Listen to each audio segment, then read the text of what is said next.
Hello বন্ধুরা, আজকে আমি আবার এসে গেছি তোমাদের জন্য একটি নতুন রেসিপি নিয়ে। আমার চ্যানেলটাকে প্লিজ সাবস্ক্রাইব করো, বেল আইকনটা প্রেস করতে ভুলো না। আগামী নোটিফিকেশনগুলো তোমাদের কাছে আগে পৌঁছে যাবে। তোমরা আমাকে একটা লাইক করে যেতে ভুলো না বন্ধুরা। তোমরা আমার এই চ্যানেলটাকে তোমাদের ফেসবুক, ইনস্টাগ্রাম, টুইটার এবং হোয়াটসঅ্যাপের বন্ধু গ্রুপের সাথে শেয়ার করে দাও। চলো তাহলে এবার রান্নায় যাওয়া যাক। আমি এখানে একটা পাত্রে জল নিয়েছি, জলটা অনেকটা সময় ধরে ফুটতে দিয়েছি। তাতে দিয়ে দিচ্ছি 2টি এলাচ, 4টি লবঙ্গ এবং 3-4টি দারচিনি, আর দিচ্ছি স্বাদ অনুযায়ী নুন, আর দেবো 1 টিস্পুন সাদা তেল। এই সমস্ত উপকরণগুলো দেওয়ার পর ভালো করে নাড়াচাড়া করে মিশিয়ে নিচ্ছি। এবার আমি এর মধ্যে দিয়ে দিচ্ছি বাঁশকাঠি চাল নিয়েছি। এখানে আমি চালটা ভালো করে ধুয়ে আমি আধ ঘন্টার মতো ভিজিয়ে রেখেছিলাম।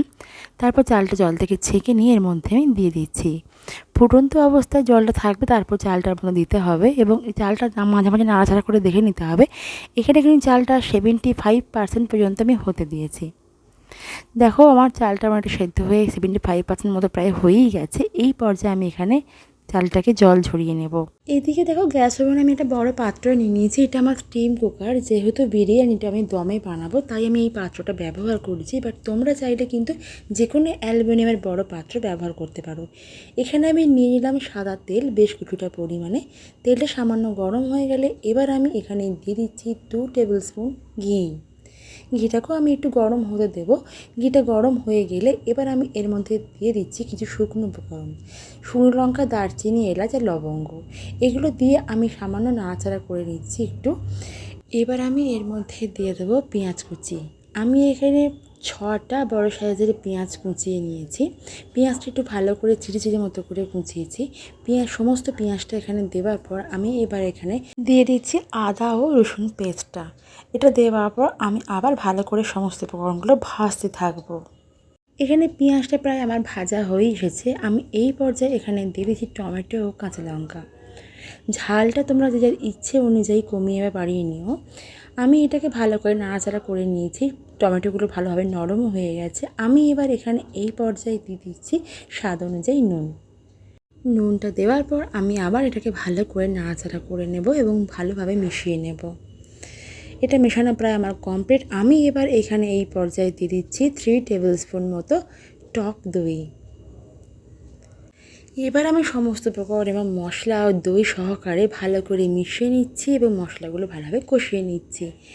আমার কষানো প্রায় কমপ্লিট। আমি এবার এখানে এই পর্যায়ে দিলাম 1 টিস্পুন লঙ্কার গুঁড়ো, 1 টিস্পুন দিচ্ছি গরম মশলার গুঁড়ো। এই সমস্ত উপকরণগুলো দেওয়ার পর আমি এখানে দিচ্ছি 1 টিস্পুন আমার ঘরের তৈরি বিরিয়ানি মশলা। এই সমস্ত উপকরণগুলো দেওয়ার পর আমি এবার হালকা হাতের নাড়াচাড়া করতে থাকবো এবং ভালো করে সমস্ত উপকরণ উপর নিচে করে মিশিয়ে নেব, ভালো করে কষিয়ে নেব। কষানো আমার হয়ে গেছে। এখানে আমি দিয়ে দিচ্ছি এবার মুরগির পিসগুলো। মুরগির মাংসটা দেওয়ার পর আমি এবার এটাকে ভালো করে উপর নিচে করে মিশিয়ে নেব এবং মাংস সহকারে সমস্ত মশলা এবং উপকরণগুলোকে একসাথে কষিয়ে নিতে থাকবো। আমার কষানো প্রায় কমপ্লিট, তোমরা দেখতেই পাচ্ছ। আমি এবার এটাকে এই পর্যায়ে কিছুটা সময় মুরগির মাংসটাকে লো ফ্লেমে 7 থেকে 8 মিনিট মতো হতে দেব। মাংসটা এদিকে নরম হতে হতে আমি এদিকে ওভেনে আবার একটা প্যান নিয়ে নিয়েছি। এই প্যানে দিয়ে দিচ্ছি 5 টেবিল স্পুন মতো সাদা তেল। তেলটা একটু গরম হয়ে গেলে এখানে আমি দিয়ে দিচ্ছি 2টো বড় সাইজের পেঁয়াজ কুচি। পেঁয়াজটাকে দিয়ে আমি এখানে যথারীতি ভালোভাবে নাড়াচাড়া করব এবং ভালোভাবে এটাকে ভাজতে থাকবো। অ্যাকচুয়ালি এটাকে পেঁয়াজ বেরেস্তার মতো করে ভাজবো, যেহেতু এটা বিরিয়ানির ওপরে গার্নিশিংয়ে কাজে লাগবে। পেঁয়াজটা এইভাবে নাড়াচাড়া করতে করতে আমার পেঁয়াজটা বেরেস্তার মতো করে ভাজা প্রায় কমপ্লিট। আমি এবার এটাকে প্যান থেকে অন্য একটা পাত্রে তুলে নিচ্ছি। দেখো এই প্যানের মধ্যে অনেকটা তেল আমার রয়েছে। এবার আমি এখানে দিয়ে দেবো আমার আগে থেকে সেদ্ধ করে রাখা আলু। আমি আলুগুলোকে সেদ্ধ করে নুন ও হলুদ মাখিয়ে ম্যারিনেট করে রেখেছিলাম। এখানে 6 পিস আলু নিয়েছি আমি। এবার এই তেলের মধ্যে আলুগুলোকে উল্টে পাল্টে ভালো করে ভেজে নিচ্ছি। দেখো আলুগুলোর মধ্যে খুব সুন্দর গোল্ডেন কালার এসে গেছে। এবার আলুগুলো ভাজা আমার এখানে প্রায় কমপ্লিট। আমি এবার এই পাত্রে আলুগুলোকে এখান থেকে সরিয়ে নিচ্ছি। এদিকে দেখো চিকেনটা আমার অলরেডি নরম হয়েই গেছে, খুব সুন্দর নরম হয়ে গেছে এবং মশলা সহকারে সমস্ত উপকরণগুলো খুব ভালোভাবে একদম রেডি।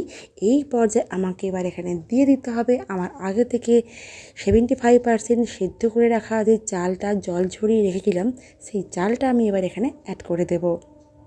ভাতটা এখানে পুরোপুরি দেবার পর আমি একটু খুন্তির সাহায্যে এটাকে সামান্য ওপর নিচু করে নাড়াচাড়া করে দিলাম। দেবার পর আমি এবার ওপর থেকে এখানে দিয়ে দেবো আমার আগে থেকে ভেজে তুলে রাখা 6 পিস আলুর টুকরোগুলো। আলুটা দেবার পর আমি ভাতটাকে একটু সামান্য নাড়াচাড়া করে নিলাম। এবার আমি এখানে ওপর থেকে দিয়ে দিচ্ছি পেঁয়াজ বেরেস্তাটা। এটা আমি হাতের সাহায্যে ভালো করে ওপর থেকে ছড়িয়ে দিলাম। এটা ছড়িয়ে দেওয়ার পর আমি এখানে দিচ্ছি গোলাপ জল এবং কেওড়া জল, আর দিচ্ছি এখানে খাবার আতর। এটা পুরোপুরি অপশনাল, তোমরা যদি এখানে গন্ধ খুব একটা পছন্দ না করো তাহলে তোমরা এটা স্কিপ করতে পারো। এবার আমি এখানে দিচ্ছি জাফরান। আমি জাফরান কুসুম গরম জলে আধ ঘন্টা ধরে ভিজিয়ে রেখেছিলাম। জাফরানের জলটা আমি এখানে দিয়ে দিলাম। এই সমস্ত উপকরণগুলো দেওয়ার পর আমি এখানে দিয়ে দেব 1 টেবিল স্পুন ঘি। ঘিটা দেবার পর আমি এবার এটাকে ওপর থেকে ঢাকনা চাপা দিয়ে দিচ্ছি।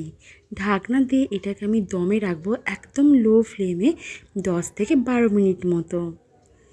এটা চারপাশ থেকে আমি ক্লিপটা লক করে দিচ্ছি। যেহেতু এটা আমার স্টিম কুকার তাই আমার এতে এরকম সুবিধা আছে। তোমরা যদি ডেচকিতে করে থাকো তাহলে একটা তাওয়ার ওপরে ডেচকিটা দমে বসিয়ে দিও। আমি 10 মিনিট পরে ফিরে এসেছি বন্ধুরা। তোমরা দেখতেই পাবে এবার আমার বিরিয়ানিটা অলমোস্ট ডান। দেখো কি দারুণ দেখতে হয়েছে। এটা স্বাদে এবং গন্ধে দুটোতেই কিন্তু ভরপুর। এবার চলো এটা গরম গরম পরিবেশন করার পালা। বিরিয়ানিটা এমনই জিনিস, এটা গরম গরম না খেলে তার মজাই নেই। আমি এবার গরম গরম পরিবেশন করছি, তোমরা দেখে নাও বন্ধুরা। এটা দেখতে কত সুন্দর হয়েছে আর স্বাদে তো তুলনাই নেই। তো তোমরা তো দেখতেই পেলে যে আজকে রান্নাটা আমি কিভাবে বানালাম। তাহলে তোমরা বাড়িতে প্রত্যেকে ঝটপট বানিয়ে ফেলো আর আমাকে জানিয়ে দাও তোমাদের কেমন লেগেছে। আর তোমরা আমাকে আমার কমেন্ট সেকশানে এটা জানাতে ভুলো না তোমরা আমার কাছ থেকে নেক্সট আর কী কী ধরনের রেসিপি দেখতে চাও। তাহলে আমার আজকের এই রান্নাটা দেখার জন্য তোমাদের অসংখ্য ধন্যবাদ বন্ধুরা। আর আমার সকল সাবস্ক্রাইবার বন্ধুদের জন্য তো অজস্র ভালোবাসা। তোমাদের সাবস্ক্রাইবের জন্য আমি অনেক বেশি উৎসাহিত হচ্ছি, আরও অনেক নতুন ধরনের রান্না তোমাদের সামনে আনতেও চলেছি।